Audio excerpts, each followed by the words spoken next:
what's going on, guys? We've got Farm Zernar, the real Nan Man, and real MNM. I should have never put you guys together. That was a mistake. We are sitting here and we are bringing you guys the Amonkhet pre-release sealed giveaway results. We sat here, we've deliberated, we've talked. We had 7 entries into the giveaway. And first off, I just want to say thank you guys for, kind of taking the time. Hopefully you all had fun with it. I thought, we all thought it was a pretty interesting little giveaway to do. After doing the podcast, I personally was a little jazzed about kind of seeing what we could come up with out of a sealed pool. Obviously, draft itself is different than sealed.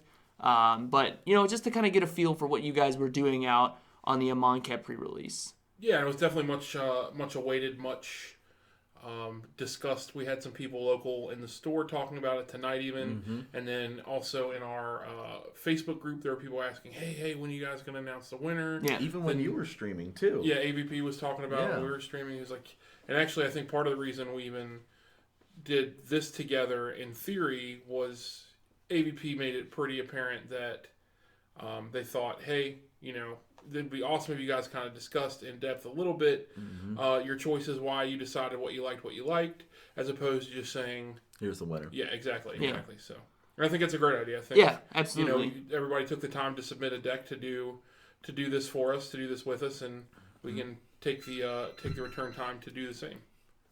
All right, so why don't we jump in and start going over some of the entries real quick. We're going to do our best to not get hung up too much on them because there were 7 entries. We want to at least highlight every single one, at least for a little bit there. So I've got the first one up on screen for you guys to be able to enjoy if you're watching back at home because we did upload everything to CubeTutor so you can see a visual aspect because I know I definitely need the visual. I can't do well with just all the words. So the first one popped up here is a green-black deck, which makes sense that it was a easy one to pick, knowing the rares that we got from our sealed pool. Yeah, I would say I think green and black were probably the strongest out of the colors that we saw. There's just, obviously you had a couple of the rares like the Decimator Beetle, obviously Liliana Death's Majesty. Where I think those were kind of staples throughout all of our 7 entries. And I do want to tag on right before we hop in is we did this anonymously. We did it without knowing who was who because we did have a couple entries from our shop specifically, and we wanted to keep that as non-biased as possible. Yeah, so the only person that actually knows who each deck list is Brett Farmer Zarnar. So if you're not happy with the results, if you didn't win, the 6 of you that didn't win, it was all him. No, in full disclosure, he's absolutely right. We wanted to make sure this was as fair as possible, especially when we're all working off the same pool. I don't think that any of us would have been biased, but this completely takes the possibility of that out. So Nan and I are completely blind going into this. Yeah. As far as who's is what's, even though I pestered Brett to let us know, all pre-recording discussion, I kept asking, well, whose is this one? Whose is this one? And he said, well, you'll find out when you find out at the end, just like everybody else. So. That's right. So looking at the green-black deck, kind of what to echo what Nan said, I think that green-black was a fairly safe choice. I think that there are a lot of very strong cards in green and black, but I'm not sure, as we'll see along the way here, that the synergies were necessarily there. But, I think all of our submissions are reasonable decks that if I saw a seal pool, I would say, if someone said, hey, this is the deck that I built from this pool, what do you think? I would say, it's not, it's definitely a way that you could go. None of them were too off the beaten trail here. I think this first one that we're looking at, I think, is a great example of, just kind of the prototypical green-black good stuff deck that, like Nan highlighted some of those rares, some of those mythics that, the Quarry Hauler as well. That's pretty sweet if you happen to, get that down with your Liliana, get an extra counter on it, and the Decimator Beetle and stuff like that. So, The double trial suite, again, unfortunately, we didn't really get any of the... help me out here, guys. Any of With the the trial. cartouches. The cartouches, yes. I didn't want to butcher the name. That's Yeah. all But right. yeah, we didn't get any of those at all. So, there probably could have been some really strong synergies with the trials and the cartouches, but unfortunately, all we got were trials and no cartouches. So, Yeah, but of the trial we got, it worked really well for this type of deck. It makes a 4/2 beast. Like, that's just solid for 3 mana. Hey, here's another guy that I've got on the battlefield kind of thing. And you can be aggressive with it. Works out pretty well. You've also got, like, the supernatural stamina to, like, kind of pump it up and stuff. So I like that sort of aspect to it. I mean, it really was just sort of a very straightforward green-black deck. Here's a couple of my early drops. I've got some cycling if need be with, like, Haze of Ball in there. And here's a bat, Exemplar of Strength if need be. And then kind of follow it up with Archfiend or Liliana as kind of just like the finisher, if you will. yeah, and I think for me, personally, looking at some of the cards that are left over and unused, not really a lot of options. I mean, that 5/5 for 5 wasn't played. That seems like a pretty... I really like that one. Yeah, it seems like a pretty solid card. I mean, just looking at the curve, and the nice thing about this graphic is that visually you can see the curve. And you're really, really heavy, I think, on 2s and 3s. I think one of the things that would steer me away from this, looking at it visually, is I would prefer a couple of the 2 drops to be 4 drops instead, to kind of get almost like a bell curve looking looking curve for our deck, and maybe drop like the Doom Dissenter or one of the Haze of Pollens and kind of around the 4. But it's not really available in the pool, which I think would kind of dissuade me from green black, because I think 3 and 4, 2, 3, and 4 are probably your biggest, but the 4s are really light in this one. Yeah, that's true. And the 4s that we have here, like our Vizier's 4/2. Whenever you cycle or discard, he gains indestructible. There's not that much cycling. Like, really, I think Stir the Sands, Haze of Pollen, and our Arcfiend, but we're never going to be cycling Arcfiend. Right. Like, so really you have 3 cyclers and Wasteland Scorpion, but most of the time you are fine playing him as a 2/2 with Death Touch. Like, you're more likely to do that than not saying you won't ever have to worry about that, but not much cycling synergy to give him indestructible. Right. But, I mean, he like, since you're playing this deck, you kind of have to fit him in, essentially. And another thing that I think we will see, unless you guys have something more to say about this, No. that we'll see with our next deck, I'm a little surprised that more of the people didn't play the non-basic Cradle of the Accursed. Yeah. Because most of the decks we got, I think only one of them was 3-color. Yep. Most of the decks we got were 2-color, and even this deck here has a lot of 1 costs. You're looking at 1 double green, 3 double black, and then a green black. So I think that you probably could have afforded to play the Cradle of the Accursed to generate another body later. And looking at our next deck, it's a green-black list that does play the Cradle. Yes. And it's actually the only one of the 7 that had the Cradle listed in their deck lists. Yeah. So So I like that aspect for it. Also, this is running our Giant Insect. So Giant Insect. the 5/5 Colossopede. The Colossopede. next to the other Decimator Insect. Yes, next to the other big insect here. This also is running Bantu's Monument there. So it reduces the cost of your black creatures by 1, and it drains for 1, gain 1 whenever you play one of your black creatures. So Again, I think that this suffers a little bit in that I'd almost want one of those 5-drops to be, a 4-drop. I mean, you do have the Colossopede and the Decimator Beetle, but it just really bugs me that you have a lot of 5-drops and only a couple 4. It was, unfortunately, there weren't more serviceable 4-drops in the Right. seal pool for green-black. and there's not much difference between this one and the last list, really. I do like the Bantu's Monument. Yeah, I think that was a good inclusion into the any deck, really, that was going to run black, which I think you'd be crazy not to run black, with... Well, you have to. It only works for your creatures, reducing the cost of. Sure. But I mean, even still, I don't know if you guys. I know actually, I don't believe you did. I know when we talked about start times, the most recent podcast when we began playing in Gatecrash with Extort, Extort and Limited was super powerful. Yeah. To give you so much length and to say, Ah. hey, you know what? I might not necessarily have the best creature, but what I can do is drain you one, and then simultaneously I gain one, I gain one, I gain one. Right. And you see it with cards like Inventor's Fair, where it's just some splash damage where you go, hey, gaining one life or draining for one isn't amazing in and of itself, but how often do you just have extra mana laying around? And this is kind of the same thing, you know. It will let you play down your Bantu's Monument, and then the next turn, potentially jam 2 3-drops Yeah. on turn 4 instead of turn 6. That's true. So, I think that the value of the you lose one, I gain one is definitely And the lose overlooked. one, gain one also is for every creature you cast. But it just Oh, it is. You're right. It just reduces the cost on black creatures. That's even better. For some So- reason, I thought it was just black creatures. Yeah, But I thought you're it was too, and absolutely I right. double checked that. So that is pretty nice because there's not that many non-creature spells. There's only 7 in the deck. But there are a lot So of 16 so. creatures in the whole list. So I did like that inclusion there. And you do have the synergy, I believe was in the first one as well, with the Decimator Beetle and the Channeler Initiate. Yes, yeah. And the Exemplars of Strength. It's a pretty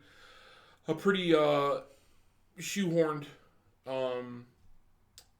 synergy in green-black, it seems, in this sealed environment in general, not just this pool, but the -1/-1 counters matter. If that's a mechanic, it would be a mechanic in this set. Mm-hmm. All right, on to the third entry. Pretty much, kind of like we're looking at the same kind of deck. Mm-hmm. A lot of the same 40 cards are being included here. Mana base is a little bit different depending on, but I did just want to touch on, it looked like on 7 we actually saw the inclusion of the Festering Mummy. I like that inclusion. Which, you may put a -1/-1 counter on target creature. That works really well with, the Exemplar Strength. Anything that was looking for those -1/-1 counters. So just kind of adding an extra creature. And obviously that's something that I was looking for in these entries was what was different. What did people place value on?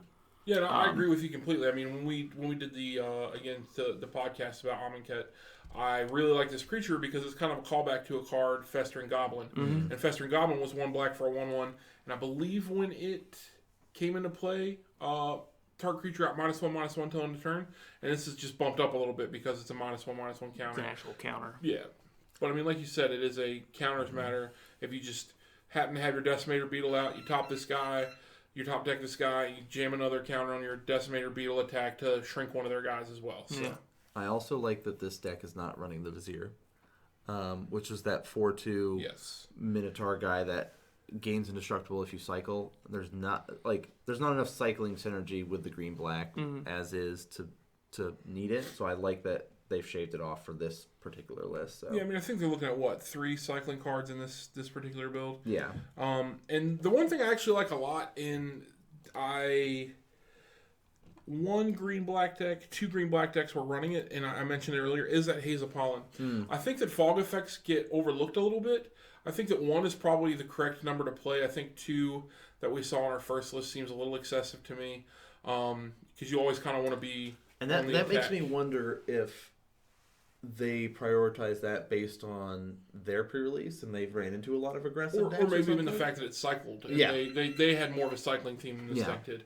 But to me, it's really, really swingy to look like you're making a poor attack and you have 1 card in hand and your opponent's like, oh, well, even if they have 1 creature, it doesn't matter. I'm going to swarm them and Alpha Strike back into them next turn. But the 1 card in your hand isn't a creature. It's a fog effect. And again, the fact that it cycles is icing on the cake. Right. But I think 1 is the correct number to run in a deck like this so that you can maybe try to get some surprise shenanigans, crackback, or if somebody does something where you're like block and then they deal some damage to it, you're like, well, I really want this creature to live, so I'm going to fog to save my creature from dying to combat damage. So Yeah, and we have 2, so if you really need it, you could have sideboarded it in kind of thing. right. All right, those were our 3 green-black decks that we got to see. Our next entry is kind of one of the black-white styles. And you see kind of just the one of Ancient Crab in here. I I did see the note on the. That was the only note that I saw about the ancient crab and why they included it in there. Some homage to the game store owner Tripp's fondness for horseshoe crabs. Yes. So I guess they were giving Tripp a nod to this has to be someone that comes into the shop. But so just remember, any horseshoe crabs you get, mail them to Comet Kung Fu in Winchester, Virginia. So he loves horseshoe crab. So I really like Trespasser's Curse. I mean, I just like the concept of it, of just whenever your opponent plays a creature, they're going to lose life, you're going to gain life. Like, seems nice if you're facing against some of those aggressive decks, or you're long term and you just need that extra staying power in the game kind of thing. It's nice. Well, and I think it pairs really well with the Bantu's Monument, because when you're playing a creature, it's draining them life. And when they're playing a creature, it's draining them life. And it's like, well, I'm going to play these creatures and drain you, but now you need to play some creatures in order to try to stay in this game, but it's also going to hurt you at the same time. Yeah. So I like that synergy, and I think this is the only deck that ran that particular synergy there. Yeah. And I think that is pretty cool. I mean, again, the Ancient Crab sticks out. It's definitely a bit of an inside joke, as it were, but obviously really has no place in this deck list. Yeah, I mean, but you think about it, it does have a little bit of that zombie-ness to it here. Starting out with some embalmed creatures that we've got, like Binding Mummy. The Duelist has Embalm on him. So, like, it's got that little bit of theme, because White did have that when we were going over the cards. I think that not having our Palm guy, what's his name? Fanbearer. I love that guy. Was kind of a miss for this deck. Well, I'm wondering as well if this Sacred Cat is a little bit of a tongue-in-cheek as well to you / Dogfax / whatever. Hey, I love it. 1/1 lifelink, come back with the balm, yes. But I mean, I agree with you. Fanbearer seems like a fine card, and if I'm playing White, I'm probably playing Fanbearer in this seal pool. It's it's just taps a creature, so there's no condition. I played tappers. I love tappers in limited. I played tappers that say power 3 or less or whatever, and this guy just says tap. So it's also 2 colorless, which is nice. In any deck that's not monocolored. But again, this deck had some more flyers with it, a little bit more evasion than the green blacks did. Yeah. Like we've got our bird warrior here. When he exerts, you give all your other creatures +1 till end of turn. 2/2 flyer as is, so he's got a clock on his own. So this definitely has some nice kind of powers with it, with the evasion, some zombies, some draining, things like that. What do you guys think about Supernatural Stamina? The 1 black until end of turn. Target creature gets +2/+0 and gains. When this creature dies, return it to play tapped under its owner's control. It's a nice gotcha. Like, it's instant, so like you can push and try to kill something bigger if you need to. Push for damage because you have that evasion with the elites and the Archfiend and stuff like that. I think if you're running black, just having that one of in there is a nice little combat trick is nice, because we don't really have much combat tricks for the pool that we got for at least like the black and the white stuff. So I think what I like most about it is that second clause: when this creature dies, return to the battlefield tapped under its opponent's control. I mean, so you can attack, right? Trick, and if you know you're gonna lose it, and boom, it's gonna come back, or it's gonna hold the clause, right? Right. So even if you play it, you push for a couple damage, whatever it is, 3 or 4 damage, and then later on in the game, it dies, it's gonna come back. Right. So it's essentially you haven't lost anything, and you still don't feel like it's a feels bad moment when. And it's also an on-board trick that your opponent might forget later in the game. Yeah. True. So, yeah. But also one that you might forget too. yeah. So Also true. All right, moving along to our only 3-color entry, right? We had all those monocolors, and you can see the theme across the board that clearly black is the way to go so far with all of our decks that we've seen because. Well, I don't know if you know, but there's 2 cards specifically that says, "Hey man, you should probably play black." I mean, I say like even Final Reward I like a lot too. Well, even I think actually I didn't think about it until you just mentioned something. I kind of perused through real quick. Every deck submitted played black. Yeah. So. Like, I mean, well, you sit there and go Liliana. Okay, I gotta jam black, right? Arcfiend, I gotta jam black. So again, Final Reward, I agree with you, and I think that is a pretty big, a pretty powerful card in limited. You know, maybe not as good in draft, but with sealed being a little slower, I think that a card like Final Reward is a good kill spell for, especially an instant at 5 mana. Right. Now, Final Reward, I think hits the gods, right? Does exile target creature. Yep. So it's also true too. It's pretty good. Mm-hmm. And also the other thing you see is a lot of, I think everyone is playing the Stir the Sands as well. Yeah. So that seems like a pretty. Well, I mean, I really liked it. I mean, you cycle it for 4 and just it's like, all right, draw a card, make a zombie for 4 mana. There is one list that did not play it. Oh. So. Drop the ball, I guess. Bully to them. 3/2/2. I mean, we had this conversation earlier. You play the 7/1/1 wisps. That's right. what you do. You know what I mean? That's a Hearthstone call out. You know, I didn't even know the question I was answering, and it turned out to be right. It turned out to be correct. Maybe it's a universal truth. It's meant to be. Yeah. All right, so at first glance with this deck, and I guess I'm going to be a little critical. Ooh. But also then critical on myself. Okay. At first glance on this deck, I said, what is this person doing? The red cards that they have, to me, aren't strong enough to splash red to mess up the mana base, and you only have 3 mountains in the deck. But then, I start to notice things like the... the Cultivator. Yes, thank you. The Cultivator. The green Cultivator that lets you effectively rampant growth. Yep. The Chandler Initiate. And even still then, I was like, I don't know if that's enough. That seems kind of greedy. But then what I did see as well that I forgot about is the Gift of Paradise, the enchant land that lets you add 2 mana of any one color to your mana pool. So, you know, it might have been a little premature of me to say, hey, this deck is, you know, greedy and this, that, or the other. It might actually be exactly right. And I don't know if we want to spoil anything quite yet. Well, not yet. So, I mean, the He's giving me the look like I need to tell him who it is, and I'm not doing it. No.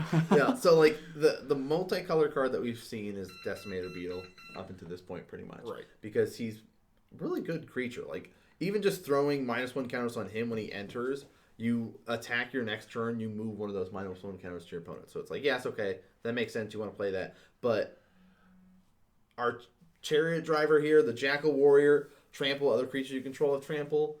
Well, and what I was going to say is I think, and I'll try to reel it into where there are no spoilers. I think when I look at this list, I think it has the biggest upside, but I think I still believe it has the biggest downside. And part of that is that the Gift of Paradise, and as much as it's probably going to save the mana base in this deck, a 3-drop enchant land on turn 3, in my mind, for this deck, is not what you want to be doing. I think that if you're trying to be aggressive, you have cards like the Cultivator and cards like the Gift of Paradise are really, really, really slow. The opposite of what you're trying to do. Yeah, exactly. There's 0 power on the Cultivator. The Gift of Paradise is effectively, while it's a little bit of a ramp spell, a fertile ground that gains you life, it doesn't do anything. It doesn't actually progress the board state. So yeah, it might fix your mana for the next turn, but at the same time, it's not doing anything this turn. Mm-hmm. So I think that it's correct to play those in this build. Yes. But I think I would start to question whether or not I should be 3 colors because it's really slowing the deck down a little bit. Well, it's like a lot of the other decks were running like the bats and stuff like that, the 2 drops, 3 drops, you know, like those early drop creatures to get in there and be able to do stuff, where I feel like this deck can either do really well and get like the mana that it wants, the fixing that it wants, and then just kind of run over people, or it's going to stumble and fall on its face. Do we think that there is more? They were looking for more removal I mean, potentially with the Electrify, trial and the yeah. electrify. And maybe that's what the red was for, and there just happened to be a couple of other spells. And giving all your creatures trample is very, very good because as we've seen, there are quite a few things that are small, dinky creatures or things that put a couple tokens into play or things like that. And to just say, hey, you know what? My guys are going to go over the top of yours. You're not just going to stall until I get something. This this hard to pronounce card. The Charioteer. Oh. Yeah, that's the Charioteer. The Kendra? There you go. Kenra. You know what? You're just going to pronounce Kenra, everything right? from Yeah, now Kenra. on. Oh, there's not a D. Yeah, so it's Kenra. So Kenra Charioteer. But the Charioteer is super excited to be riding this rhinoceros into battle. And Well, if you were a jackal, you would be excited about riding a rhinoceros, right? I'm not a jackal, and I would be excited about riding a Well, rhinoceros. there you go. So There you I go. can only imagine it's exponential fun for him. Sure. But so I think I think that that's a great card, and I think that it's an easy inclusion into the list. I think it just makes your creatures better than all of your opponents. Cool. Are we ready to move on? I think so. All right. The runner-up list. Right? If people sit there and do math, right? There's 7 entries. We're on Mike's number rolling, 6. dude. Like, come on. Runner-up entry here. We were one deck list ago, no spoilers, and suddenly Suddenly, You soiled this spoiler guy soiled alert, it. this is runner-up. So- Well, I mean, at this point, you sit here and you sit there and go, okay, 1, 2, 3, 4, 5, 6. Okay, Sorry. clearly this is our runner-up, all right, guys. right? Spoiler alert: this is the runner-up. I think personally, and again in the pre-recording discussion, I think we all kind of agreed that this is probably the most synergistic deck. I think that not only is it a huge synergy, is a big departure from the norm. I think that this deck does a lot of things that I want constructed decks that I play to do, with the interaction between Liliana and the Embalm creatures, and then the Archfiend and a couple of the cyclers like the Scorpion, and then of course all of your zombie matters. Yeah. The Inoketra's name, where your zombie creatures get +2/+1. The fact that all these creatures with Embalm become zombies, and of course, once again, the Stir the Sands to put a rack ton of zombies into play. I think my favorite thing about this deck is actually I'll use air quotes, worst card in the deck is the Shimmer Scale Drake. I think the curve on this deck is super, super, super good. And you have to put the Shimmer Scale Drake as a 2-drop because it's absolutely uncastable on this list. Yes. But what it does is it has a nice curved out deck list between 2, 3, and 4. And the Drake, again, kind of bumps down that 5-drop. It looks like a 5-drop on the list, but it's not. But it's not. And I think that that's one thing that I like about this deck list a lot, is it has a nice, smooth, even curve. You're going to be hitting your drops most likely, or at least within one turn of when you want to be hitting them, assuming you're not having mana issues. But I just think I love that seems like something I would do, and I love the fact that someone would just say, "Hey, I'm going to play this card, and all I can do is cycle it. I can't even ever Pay cast 2 it." mana, draw a card. Didn't even put an island in the deck list to even entertain the idea that maybe this will be a Drake. All this is a cantrip forever and always. Yeah, and maybe on the real upside, you already have the Archfiend out, so you just put -1 counters on something. Well, don't forget it's also Liliana fodder. Yeah. So it could potentially be a zombie Right. that can be used to 3/4 flying zombie. Yep. Yeah. So there's a couple different avenues you can take with that Shimmer Scale Drake. I just want to note with the Cube Tutor, and you don't really notice it I say you don't really notice it, but I didn't think about it until right now, is it's a lot less light. It's a lot less heavy on black. Yeah. The early drops are definitely more white centric, and then you've got a couple medium black drops, but then the bigger bombs that you want to include, like we talked about earlier, the Liliana, the Archfiend, the Stir the Stands are all your black cards. Yep. I will say the biggest disappointment for me with this deck list, and the only thing that would have made it To me, with the pool, perfect Yes. is the exclusion of the Cradle of the Accursed, because if any deck wants a zombie to just randomly come into play sometimes and sacrifice a land, it's this deck. Yes. So. Also, the cat could have easily have fit in here, right? Well, the problem with the cats is they have non-lives, so they can't ever really be zombies, right? Like they just keep coming back. Sure. That would be perfect. No, So It's like taken an a while. anti-zombie. Yeah, it's an anti-zombie. no. In all seriousness, I think the cat is fine in the board. Like if you need that lifelink, bring him in, kind of thing. But... okay. I was gonna say, does the cat even do anything? Yeah, it's got lifelink. Don't listen, man. Embalm. He comes back as a zombie. It's still a he does 1/1 two for things. 1. Two things. No, But but gains you 2 life. yeah. Hey, that 2 life is very important. No, but I like the synergy of it. I like taking the tribal approach, more synergy than just kind of okay, what are my rares? I'm just gonna build around the rares. Well, and they did take some serious consideration into building this deck. Something I just noticed is they did not play both Anointer Priests, even though it does have Embalming, can come back as a zombie. Yeah. It kind of makes your your really Liliana reanimation, you can gain a life. Your Embalm creatures, you gain life. But they opted to not play it, I think, mainly due to the curve and the power level of the card itself. I think, again, much like that fog effect, 1 is probably a fine number. 2 might be a little too much. And, you do have some synergies left in the board as well. The Supply Caravan and the Anointer Priests. The Supply Caravan being 2 creatures coming to play at once, you would gain 2 life. But, again, if they're playing only the 1 Anointer Priest, it stands to reason to probably leave the Supply Caravans in the sideboard. That makes sense to me. Okay. Brett, tell us about this last deck. I think you should. I think you should lead us off since you've spoiled it. No, because I dropped the ball. That means you gotta pick it up. So the final deck that we're going to talk about is entry number 3, and it is I think kind of for me it is the most. It's the departure from the norm.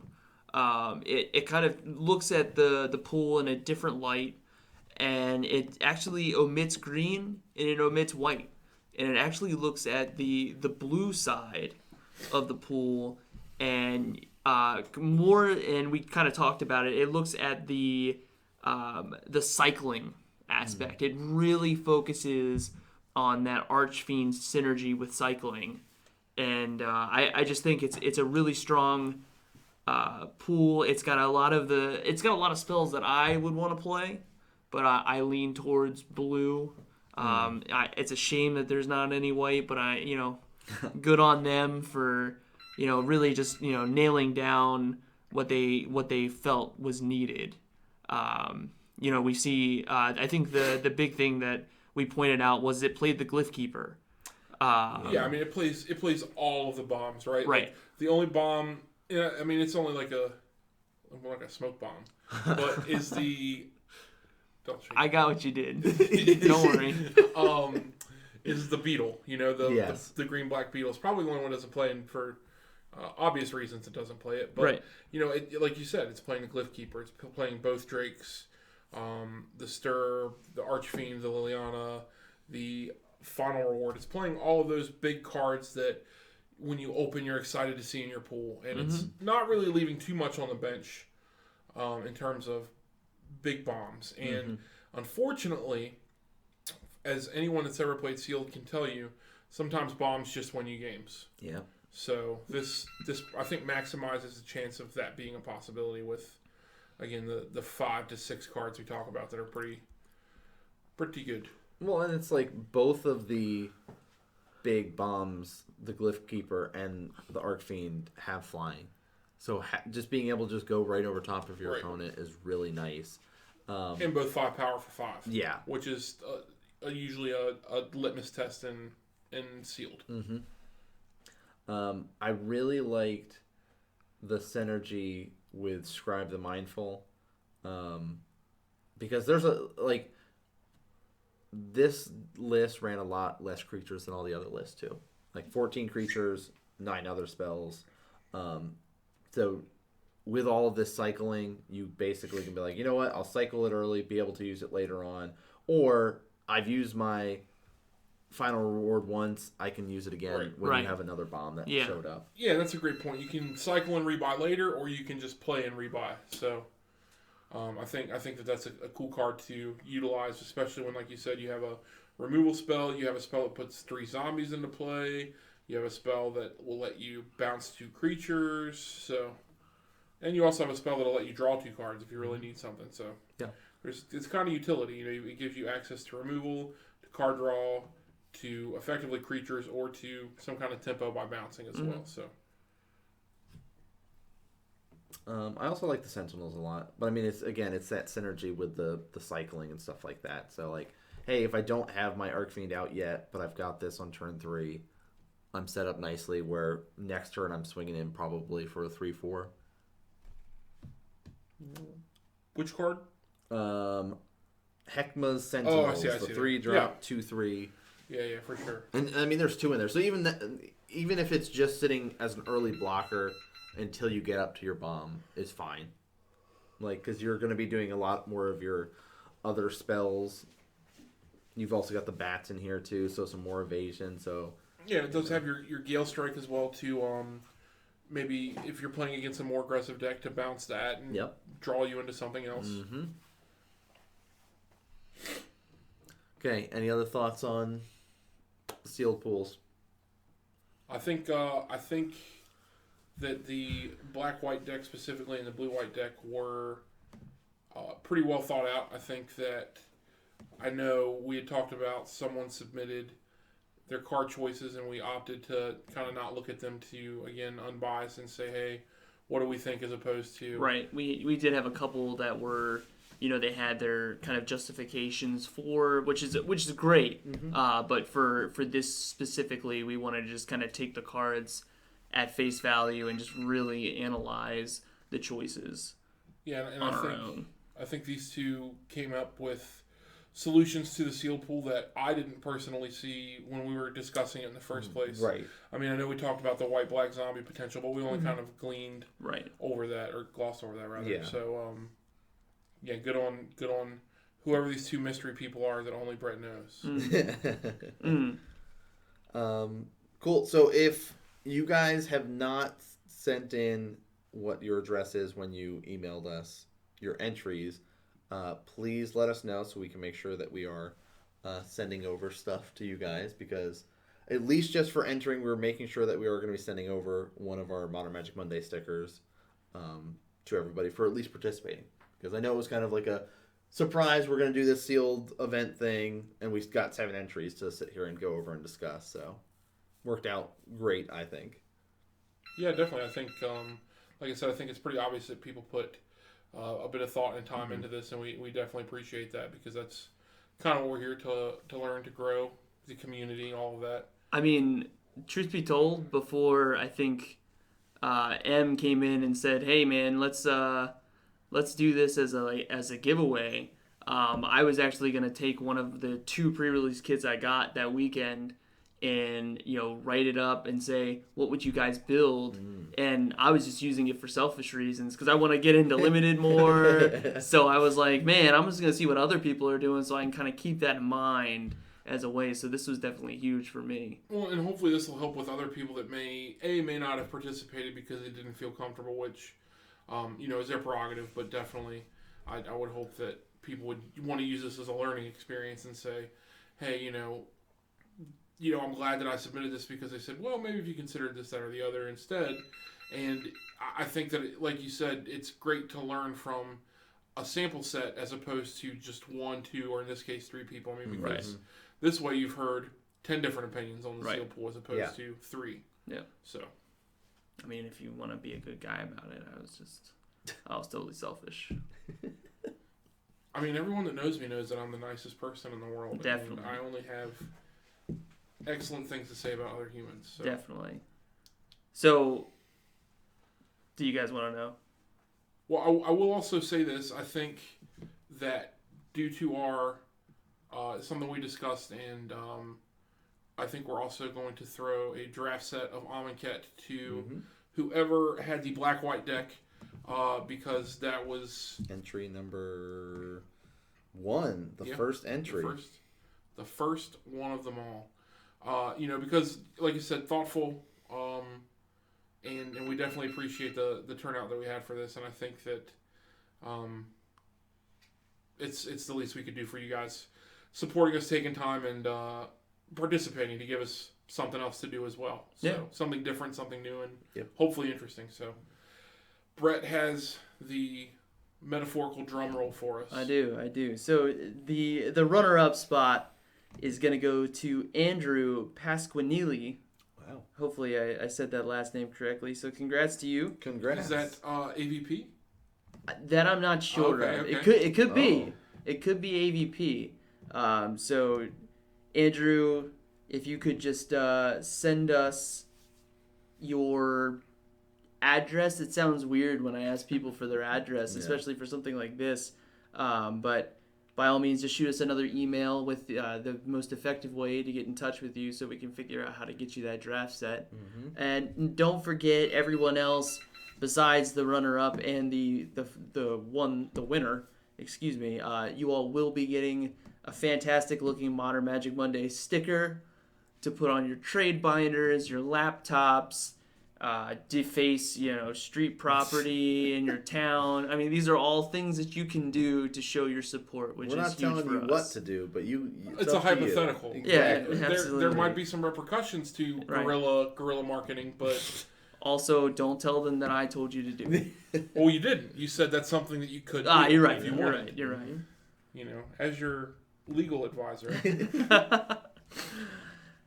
All right, so now you guys are interested in the blue-black limited deck. Who got first? The cycling fiend. I think I was just ready to go home, actually. You're ready to go home? You don't even want to It's a mystery. We'll keep it a secret. Big congratulations goes out to TJ Schillenberg. Oh, my. Who drafted the blue-black deck. I would actually, I'm a little surprised. Okay. Not that TJ's incapable of coming up with something creative. I don't mean it that way. But I'm saying a lot of the stuff that he plays is very straightforward, very more aggressive style. Even, like he's a big affinity player in Modern, and even a lot of the other stuff that he plays is definitely a little more on the creature-based side. And this is definitely probably the lightest creature-based deck of the submissions that we had. So. That's kudos to him, because he is probably 7th on the list of people that I would have put on this deck. So, nice. And I say that with all the love in the world. That's right. I think it's awesome, and I'm glad, because I know that he was excited. He was one of the ones that was kind of lingering after Modern tonight to kind of like, oh, you guys are doing that tonight, and he was definitely excited about it. He brought it up in the Magic group that we have, and so he was definitely on there. So he must have known that he did really enjoy what he put together and think that it was something special, because he was kind of on it. Yeah. So TJ, dude, we'll definitely pass that your way. You're a lot easier to get in touch with, obviously being a part of the Comic Kung Fu family. But again, thank you guys so much for all of our entries into this sealed giveaway. I think it went off pretty well, all things considered. That's an extra content for us, which is great. And having more participation with you guys is huge, at least to me. We can sit here and talk till we're blue in the face about Magic cards, but being able to have this interaction with you guys and being able to kind of get a feeling for what you all are thinking when it comes to Magic the Gathering, I think is really cool to see. So that's my one table tab. Brett, Farm of Zernar here, at the Real Nan Man, Nan Johnson, and Real M&M, Christopher Bennett. Guys, do you have anything else to wrap up this evening with? No, I think just awesome for all the entries that participated. You guys did a great job looking at the sealed pool and coming up with some cool ideas for it. Let us know what other cool stuff that you guys are working on with Amonkhet, whether it's standard or draft or sealed. Send it our way. Yeah, to echo, what Nate and Brett have already said, definitely thanks for participating. I think that it was I think it was fun to look at. It was fun to talk about. I hope everyone had fun doing it, especially for, kind of what you were alluding to being more impromptu. Brett and I were actually originally supposed to play two-headed together, and then real life got in our way. And so instead, we did this, and actually the pool that we built off of was what would have been my pool. Yeah. And then the pool that we're giving away is what would have been Brett's pool. So hopefully maybe even TJ can open it, and we can, at a later date, let you know what sort of what cool he got. stuff Right. would have been. And then if Andrew could also let us know if he gets anything cool in his Amonkhet packs.